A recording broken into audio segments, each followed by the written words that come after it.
Retail stores are not just your sales channels, it's your brand experience centers. Welcome to another episode of D2C series by the Ecom Show. കഴിഞ്ഞ എപ്പിസോഡിൽ നമ്മൾ പഠിച്ചത് modern trade എന്നുള്ള sales ചാനലിനെ കുറിച്ചാണ്. ഈ എപ്പിസോഡിൽ നമ്മൾ നോക്കാൻ പോണത് വാട്ട് ആർ EBOs അല്ലെങ്കിൽ എക്സ്ക്ലൂസീവ് ബ്രാൻഡ് ഔട്ട്ലെറ്റ്സ് എന്താണ്.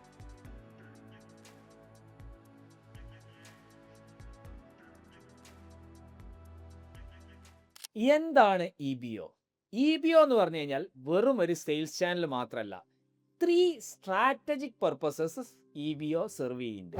1 brand theatre, 2 conversion driver, 3 localised sales. നമുക്ക് ഇതൊക്കെ എന്താന്ന് ഡീറ്റെയിലിൽ പോയി നോക്കാം. ബ്രാൻഡ് തിയേറ്റർ എന്നുകൊണ്ട് ഉദ്ദേശിക്കുന്നത് എന്താണ്?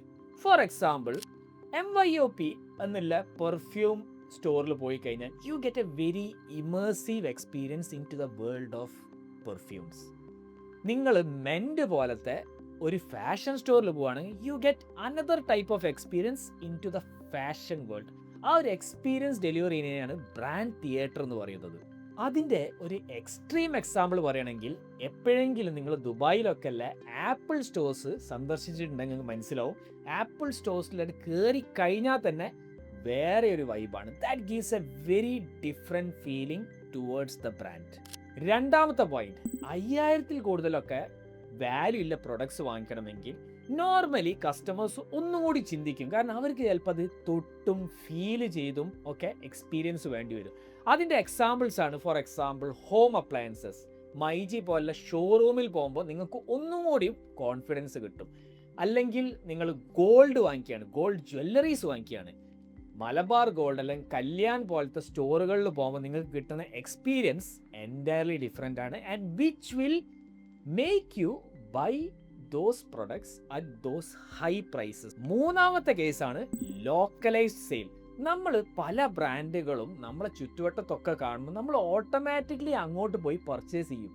For example Max, Zudio, Lenskart പോലുള്ള ബ്രാൻഡുകൾ എല്ലാ മുക്കിലും മൂലയിലും അവരെ എക്സ്ക്ലൂസീവ് ബ്രാൻഡ് ഔട്ട്ലെറ്റ്സ് തുടങ്ങുന്നുണ്ട്. സോ അതും നിങ്ങളെ ബ്രാൻഡിലേക്ക് കൂടുതൽ സെയിൽസ് കൊണ്ടുവരാൻ സഹായിക്കും. ഇത് കൂടാതെ EBOക്ക് വേറൊരു അഡ്വാൻറ്റേജ് ഉണ്ട്. നിങ്ങളെ ചുറ്റുവട്ടത്ത് സ്ഥിരമായിട്ട് ആ ബ്രാൻഡിൻ്റെ ഔട്ട്ലെറ്റ്സ് കാണുമ്പോൾ ഓട്ടോമാറ്റിക്കലി നമുക്ക് വാങ്ങിക്കാനുള്ള ഇൻട്രസ്റ്റ് കൂടും. ഫോർ എക്സാമ്പിൾ നമ്മൾ മാക്സിൻ്റെ ഔട്ട്ലെറ്റോ സുഡിയോൻ്റെ ഔട്ട്ലെറ്റോ അല്ലെങ്കിൽ ഈവൻ ലെൻസ്കാർട്ടിൻ്റെ ഔട്ട്ലെറ്റോ എല്ലാ മുക്കിലും മൂലയിലും നമ്മുടെ നാട്ടിലുണ്ട്. സോ ഇതിങ്ങനെ കണ്ടുകൊണ്ടിരിക്കുമ്പോൾ നമ്മൾ ഓട്ടോമാറ്റിക്കലി അവിടെ പോയി വാങ്ങിക്കാനുള്ള സാധ്യതകൾ കൂടുതലാണ്. So that also gives a huge visibility to the brand which will drive customers to have local purchases. ഇതൊക്കെ പറഞ്ഞു കഴിഞ്ഞാലും EBO എപ്പോഴും നിങ്ങളെ ബ്രാൻഡിന് വർക്ക് ചെയ്തോളണമെന്നില്ല. EBO നിങ്ങളെ ബ്രാൻഡിന് വർക്ക് ചെയ്യുമെന്ന് അനലൈസ് ചെയ്യാനുള്ള വേറൊരു മെത്തേഡാണ്, നിങ്ങളെ കോമ്പറ്റീറ്റേഴ്സ് ഇത്രയും കൂടുതൽ ബ്രാൻഡ് ഔട്ട്ലെറ്റ്സ് ഡിപ്ലോയ് ചെയ്യുന്നുണ്ടോ, അതിൻ്റെ അർത്ഥം അവർക്ക് അത്രയും കൂടുതൽ സെയിൽസ് ആ ബ്രാൻഡ് ഔട്ട്ലെറ്റ്സ് കിട്ടുന്നുണ്ട്. So it may be a wise decision for you also to do the same. ഇനി നിങ്ങളുടെ കോമ്പറ്റീറ്റേഴ്സിന് ഒരു 10% കുറവൊക്കെയാണ് സെയിൽസ് EBOസിൽ നിന്ന് വരുന്നത് വെച്ച് കഴിഞ്ഞാൽ it may not be worthy enough to invest in an exclusive brand outlet yet unless you crack MT, GT as well as own website. Typically, EBOs make sense for apparel brands. EBOs make sense for jewelry brands. Toya.com, which is an anti-tarnish jewelry brand, which launched their own website first and then they launched their own exclusive brand outlet, both of which have been very, very successful. ഒരു digital first ബ്രാൻഡിനെ എപ്പോഴാണ് EBO launch ചെയ്യേണ്ടത്? ഇതൊരു valid question അല്ലേ? ഇതിൻ്റെ അകത്ത് കുറച്ച് കാര്യങ്ങൾ right ആണെങ്കിൽ you can go ahead and launch an EBO. അതിൽ ഫസ്റ്റ് തിങ് നമ്മൾ ഇതിൻ്റെ മുമ്പ് പലപ്പോഴും ഡിസ്കസ് ചെയ്തിട്ടുണ്ട്, PPCMF, അതായത് product price channel market fit. നിങ്ങൾ ഇതിനു മുമ്പ് ലോഞ്ച് ചെയ്ത ഏതെങ്കിലും ഒരു ചാനൽ നിങ്ങൾ അച്ചീവ് ചെയ്യണം. ഒന്നെങ്കിൽ ഓൺ വെബ്സൈറ്റ്, അല്ലെങ്കിൽ മോഡേൺ ട്രേഡ്, അല്ലെങ്കിൽ ജനറൽ ട്രേഡ്. ഇതൊന്നും അച്ചീവ് ചെയ്യാണ്ട് EBO തുടങ്ങിക്കഴിഞ്ഞാൽ it may not be a right move. പിന്നെ നിങ്ങൾക്ക് നോക്കാൻ പറ്റിയ ഒരു പോയിന്റ് പറഞ്ഞാൽ ബ്രാൻഡഡ് കീവേഡ് സെർച്ച് ആ സിറ്റിയിൽ ഉണ്ടോ എന്നുള്ളതാണ്. ഇതിൻ്റെ അർത്ഥം എന്ന് പറഞ്ഞു കഴിഞ്ഞാൽ ഗൂഗിളിന് ഗൂഗിൾ സെർച്ച് കൺസോൾ പറഞ്ഞൊരു ടൂൾ ഉണ്ട്. ഈ സെർച്ച് കൺസോളിൽ പോയിട്ട് നിങ്ങളെ ബ്രാൻഡിൻ്റെ പേര് കൊടുത്തു കഴിഞ്ഞാൽ നിങ്ങൾക്കറിയാം ആ സിറ്റിയിൽ നിങ്ങളെ ബ്രാൻഡ് സെർച്ച് ചെയ്യുന്ന ഏതെങ്കിലും കസ്റ്റമേഴ്സ് ഉണ്ട്. പിന്നെ ഒരു മേജർ പോയിന്റ് നിങ്ങൾ നോക്കേണ്ടത്, നിങ്ങൾക്ക് എപ്പോഴും 6 to 12 months of cash runway ഉണ്ടായിരിക്കണം. എന്താണ് അതുകൊണ്ട് ഉദ്ദേശിക്കുന്നത്? അതായത് നിങ്ങൾ 6 to 12 months ഉള്ളിൽ ബ്രേക്ക് ഈവൺ ആവുള്ളൂ എന്നും അതുവരെ ഈ സ്റ്റോർ റൺ ചെയ്യാനുള്ള കാശ് നമ്മൾ എടുക്കുന്നുണ്ടെന്ന് ഉറപ്പ് വരുത്തണം. ഒരിക്കലും ഒരു സ്റ്റോർ ലോഞ്ച് ചെയ്ത് അടുത്ത മാസം തൊട്ടിട്ട് ആ സ്റ്റോറിൽ നിന്ന് കിട്ടുന്ന ലാഭം എടുത്തിട്ട് നമുക്ക് ആ സ്റ്റോർ റൺ ചെയ്യാം എന്ന് നിങ്ങൾ വിചാരിച്ചിട്ടുണ്ടെങ്കിൽ it may be a very bad decision on your end. പിന്നെ വേറൊരു കാര്യങ്ങൾ നോക്കേണ്ടത്, നിങ്ങൾക്ക് എപ്പോഴും ഒരു 3-4 സ്റ്റോർ തുറക്കാനുള്ള ക്യാപിറ്റൽ ആയതിനു ശേഷമേ ഇത് തുടങ്ങാൻ പാടുള്ളൂ. കാരണം ഒരു സിറ്റിയിൽ ചിലപ്പോൾ നിങ്ങൾ ഫെയിൽ ആയേക്കാം, പക്ഷെ 4 സിറ്റിയിൽ നിങ്ങൾ തുടങ്ങിക്കഴിഞ്ഞാൽ ഏതെങ്കിലും ഒന്ന് രക്ഷപ്പെട്ടേക്കാം. So always try to open 3 to 4 stores when you go for a exclusive brand outlet. നമ്മളൊരു EBO ലോഞ്ച് ചെയ്യണം. നമ്മൾ എപ്പോഴും നോക്കേണ്ട വേറൊരു കാര്യമുണ്ട്, വേർ ടു ലോഞ്ച്. ഏത് ലൊക്കേഷനിലാണ് എൻ്റെ ഔട്ട്ലെറ്റ് ലോഞ്ച് ചെയ്യേണ്ടത്? നമ്മൾ ഡിജിറ്റൽ ഫസ്റ്റ് ബ്രാൻഡ് ആയതുകൊണ്ട് തന്നെ നമ്മളടുത്ത് ഓൾറെഡി ലോട്ട്സ് ഓഫ് ഡാറ്റ ഉണ്ട്. ഏത് പിൻകോഡിലുള്ള കസ്റ്റമേഴ്സാണ് നമ്മളെ ബ്രാൻഡിൻ്റെ സാധനങ്ങൾ ഏറ്റവും കൂടുതൽ വാങ്ങിക്കുന്നത്, ആ പിൻകോഡിലായിരിക്കണം നിങ്ങളെ ഫസ്റ്റ് EBO വരേണ്ടത്. ആൻഡ് ആൾസോ മേക്ക് ഷുവർ ഈ 3-4 EBOs ഒരുമിച്ച് തുറക്കണമെന്ന് പറഞ്ഞിട്ടില്ല. അതുകൊണ്ട് ഏറ്റവും ഹൈ പെർഫോമിംഗ് പിൻകോഡ്സിൽ എപ്പോഴും പോവുക. പ്ലസ് ഒരു ഡാറ്റയും കൂടി നിങ്ങൾക്ക് നോക്കാം, ഏറ്റവും കൂടുതൽ നിങ്ങളെ ബ്രാൻഡിന് സെർച്ച് വോളിയം ഇല്ലേ, ലൊക്കേഷൻ ഏതാണ്, അത് യൂട്യൂബിൽ നിന്ന് കിട്ടും. And you can also go ahead and start an EBO in that location. ഇനി EBOൻ്റെ സക്സസ് മെട്രിക്സ് എന്താണ്? There are 5 levers that will lead to success of your exclusive brand outlet. 1. Store location. 2. Store format. പിന്നെ staff. 4. CRM. And 5th one is retail tech. Location വളരെ important point ആണ്. നിങ്ങൾ സിറ്റിയോ പിൻകോഡോ കണ്ടുപിടിച്ച് കഴിഞ്ഞാൽ ഇനി എവിടെ തുടങ്ങും? There are 2 areas in which you can start your store. ഒന്ന്, ഓൾറെഡി കസ്റ്റമർ ഫുട്ഫോളിലെ മോളുകളിൽ തുടങ്ങാം, അല്ലെങ്കിൽ ഏറ്റവും കൂടുതൽ കസ്റ്റമേഴ്സ് വരുന്ന സ്ട്രീറ്റുകളിൽ തുടങ്ങാം. സ്ട്രീറ്റിൽ തുടങ്ങുമ്പോൾ നിങ്ങളെ കോസ്റ്റ് കുറച്ച് കുറവായിരിക്കും, ബട്ട് മോളിൽ തുടങ്ങുമ്പോൾ your rent will be very high. അവിടെ എപ്പോഴും നോക്കേണ്ടത് റെൻറ്റിന് ആനുപാതികമായി റവന്യൂ വരുന്നുണ്ടോ എന്നുള്ളതാണ്.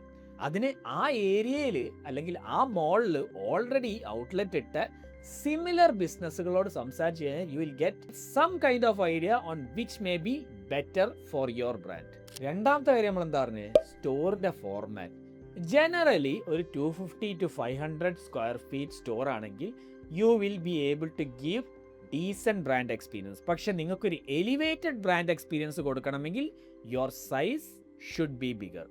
മൂന്നാമത്തത്, നിങ്ങളുടെ സ്റ്റാഫ് ഹൈലി ട്രെയിൻഡ് ആയിരിക്കണം. ജനറലി 25,000 to 40,000 നിങ്ങൾക്കൊരു നല്ല സ്റ്റാഫിനെ കിട്ടും. And make sure they are well compensated with incentives for every sale. നാലാമത്തെ most important thing, CRM, customer relationship management software. ഇത് ജനറലി ആരും ഇൻവെസ്റ്റ് ചെയ്യാത്തൊരു ഏരിയയാണ്. പക്ഷേ ആ CRM സോഫ്റ്റ്വെയറിൽ ഇൻവെസ്റ്റ് ചെയ്ത് കഴിഞ്ഞാൽ you can send those data back to Meta and Google. അപ്പോൾ മെറ്റക്കും ഗൂഗിളിനും മനസ്സിലാവും, ഓ ഇതാണ് വേറെ സ്റ്റോറിലുള്ള customers, let me drive more store visits when they do more ads. അപ്പോൾ എപ്പോഴും നല്ലൊരു CRMത്തിൽ ഇൻവെസ്റ്റ് ചെയ്യുക. CRMത്തിൽ ഇൻവെസ്റ്റ് ചെയ്യുന്നതിന് പുറമെ make sure that you are investing in your retail tech solutions too. നല്ലൊരു ഇൻവെൻട്രി മാനേജ്മെൻറ്റ് സോഫ്റ്റ്വെയറും POS മെഷീനും നിങ്ങൾക്ക് സ്റ്റോറിൽ ഉണ്ടാവുക, so that it is ideally link with your central ERP system. അപ്പോൾ നിങ്ങൾ കറക്റ്റായിട്ട് സ്റ്റോക്കും ഇൻവെൻട്രിയും ഒക്കെ മെയിൻറ്റെയിൻ ചെയ്യാൻ പറ്റും. ഇനി നമ്മളൊരു EBO തുടങ്ങുമ്പോൾ എന്തൊക്കെ നമ്പേഴ്സാണ് ഏറ്റവും ഇമ്പോർട്ടൻറ്റ്? നമ്മൾ ഏറ്റവും കൂടുതൽ നോക്കേണ്ട യൂണിറ്റ് എക്കണോമിക്സിൽ പെട്ട സാധനങ്ങളാണ് rent, salary, consumables and utilities. Rent നിങ്ങൾക്ക് അറിയാവുന്നത് പോലെ തന്നെ it will depend on the store size.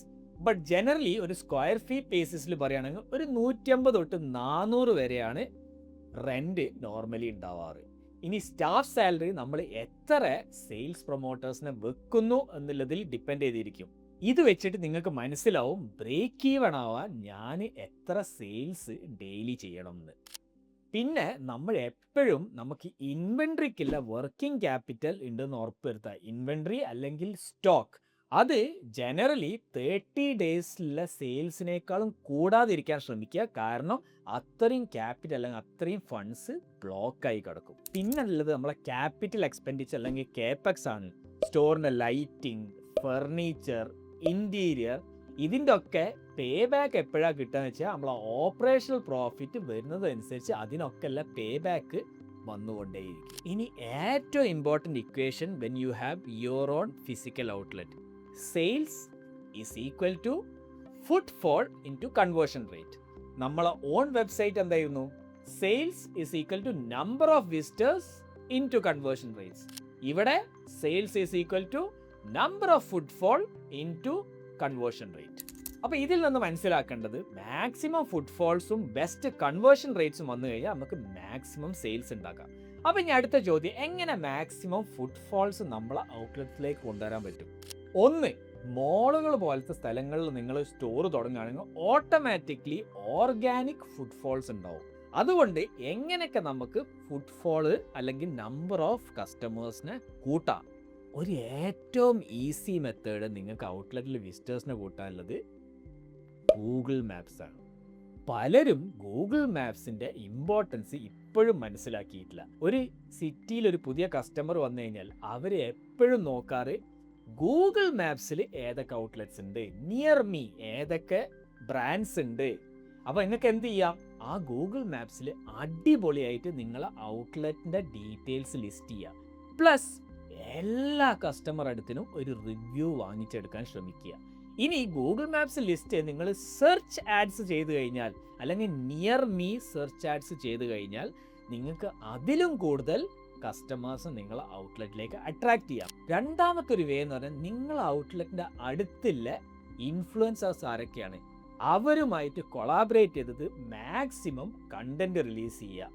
അപ്പോൾ ഓട്ടോമാറ്റിക്കലി ആ ഏരിയയിൽ നിങ്ങളെ ബ്രാൻഡിനെ ഇഷ്ടപ്പെടുന്ന ആൾക്കാർ നിങ്ങളുടെ ബ്രാൻഡ് ഔട്ട്ലെറ്റ് അവിടെ ഉണ്ടെന്ന് അറിയുകയും ഈ ഇൻഫ്ലുവൻസർ കണ്ടന്റ്സ് പോയി കഴിഞ്ഞാൽ ആ കസ്റ്റമേഴ്സിന് മനസ്സിലാവും, യെസ് എനിക്ക് ഇഷ്ടപ്പെട്ട എൻ്റെ ബ്രാൻഡ് ഇവിടെ അടുത്ത് തന്നെ ഉണ്ട്. ഇതിൻ്റെ ഒരു എക്സാമ്പിൾ MYOP എന്നുള്ള ബ്രാൻഡാണ്. അവരെ ഓരോ ഔട്ട്ലെറ്റും minimum 30 to 40 influencers in that area ആയിട്ട് എല്ലാ മാസവും വർക്ക് ചെയ്യും. ഇനി നിങ്ങൾക്ക് നിങ്ങളെ ഓൺ വെബ്സൈറ്റിൽ വരുന്ന കസ്റ്റമേഴ്സിനെ വരെ നിങ്ങൾ ഔട്ട്ലെറ്റിലേക്ക് ഡൈവേർട്ട് ചെയ്യാൻ പറ്റും. അവിടെ നിങ്ങളെ ഓൺ വെബ്സൈറ്റിൽ ചെക്കൗട്ട് ചെയ്യാൻ നിങ്ങൾക്ക് പറയാവുന്നതാണ്.